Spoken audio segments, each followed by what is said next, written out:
कुंभ मेले की वो भव्य तस्वीरें तो हम सबने देखी हैं, है ना? जिनमें हजारों साधुओं का एक हुजूम होता है। पर कभी सोचा है कि त्रिशूल और तलवारें लिए ये संत आखिर है कौन? आज हम इन्हीं संगठनों यानी अखाड़ों की दुनिया में उतरेंगे, जो आध्यात्म और शक्ति का एक वाकई में अनूठा संगम है। और यही सवाल सबसे पहले मन में आता है, खासकर कुंभ जैसे महापर्वों में। जब ये संत पूरे जोश और अपनी पूरी ताकत के साथ नजर आते हैं, तो हर कोई इनके बारे में जानना चाहता है। ये सिर्फ संत नहीं हैं, बल्कि सनातन धर्म के योद्धा हैं। चलिए इनके इतिहास और इनके उद्देश्य को जरा करीब से जानते हैं। तो आखिर ये अखाड़ा है क्या? जरा सोचिए, एक ऐसी जगह के बारे में जहां संत ध्यान भी करते हैं और शस्त्र भी उठाते हैं, जहां धर्म की शिक्षा भी दी जाती है और समाज की सेवा भी की जाती है। सच कहूं तो ये सनातन धर्म की एक बहुत ही अनोखी और शक्तिशाली संस्था है। तो चलिए सीधा उस सवाल पर आते हैं जो हमने शुरू में उठाया था। कुंभ में दिखने वाले ये योद्धा संत आखिर हैं कौन? जी हाँ, इन्हें कहते हैं नागा साधु। ये अखाड़ों का सबसे जाना पहचाना चेहरा है। ये अपनी कठोर तपस्या और दुनिया से पूरी तरह विरक्त रहने के लिए जाने जाते हैं।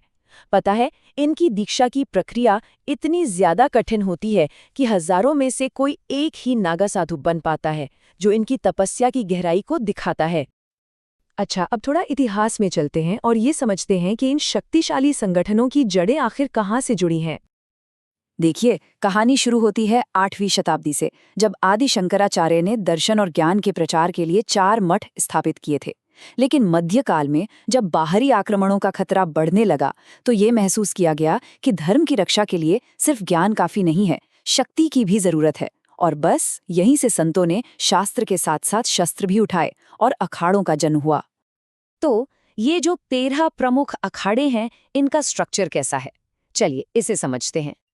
आज के समय में अखिल भारतीय अखाड़ा परिषद ने 13 प्रमुख अखाड़ों को मान्यता दी है और इन्हें मोटे तौर पर 3 परंपराओं में बांटा गया है। एक है शैव, जो भगवान शिव को मानते हैं, दूसरे हैं वैष्णव, जो भगवान विष्णु के उपासक हैं, और तीसरे हैं उदासीन, जिन पर सिख और हिंदू परंपरा का मिला-जुला प्रभाव देखने को मिलता है।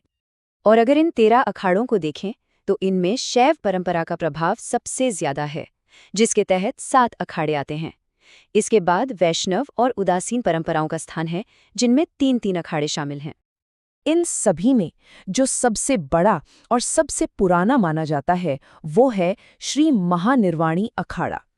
ये एक ठोस उदाहरण है जो हमें बताता है कि ये संस्थाएं कितनी प्राचीन और कितनी प्रभावशाली हैं। अच्छा, इन अखाड़ों की जो सबसे भव्य और संगठित शक्ति देखने को मिलती है, वो है कुंभ मेले के दौरान, खासकर शाही स्नान में। शाही स्नान, जैसा कि नाम से ही पता चल रहा है, ये कोई आम स्नान नहीं है। ये कुंभ का सबसे बड़ा, सबसे राजसी आकर्षण है और इसका पूरा का पूरा नेतृत्व इन्हीं अखाड़ों के हाथ में होता है। ये एक ऐसा दृश्य होता है जिसे देखने के लिए लाखों लोग आते हैं।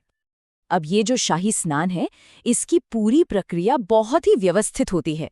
देखिए, सबसे पहले तो सभी अखाड़ों का एक जबरदस्त जुलूस निकलता है, जिसे पेशवाई कहते हैं। ये एक तरह की शाही परेड है जो अखाड़े की शक्ति और वैभव को दिखाती है।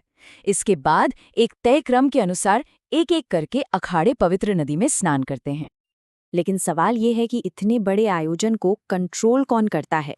तो इसकी जिम्मेदारी है अखिल भारतीय अखाड़ा परिषद की। यही परिषद कुंभ की तारीखों से लेकर स्नान के क्रम तक सारे नियम, कानून और व्यवस्था तय करती है, जो इन अखाड़ों की संगठित शक्ति को दिखाता है।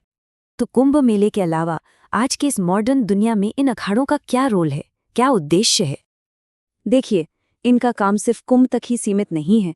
आज भी इनकी भूमिका कई स्तरों पर है।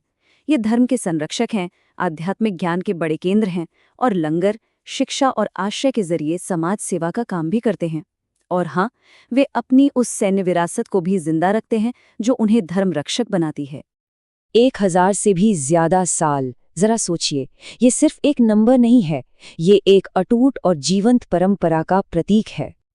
इतने लंबे समय से, मतलब 1000 साल से भी ज्यादा से, ये अखाड़े सनातन धर्म के प्रहरी बनकर खड़े हैं।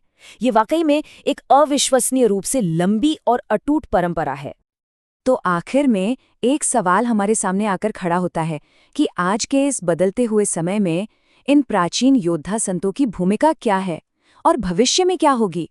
ये एक ऐसा प्रश्न है जो हमें उनकी विरासत और आज के समय में उनकी प्रासंगिकता पर सोचने के लिए मजबूर करता है।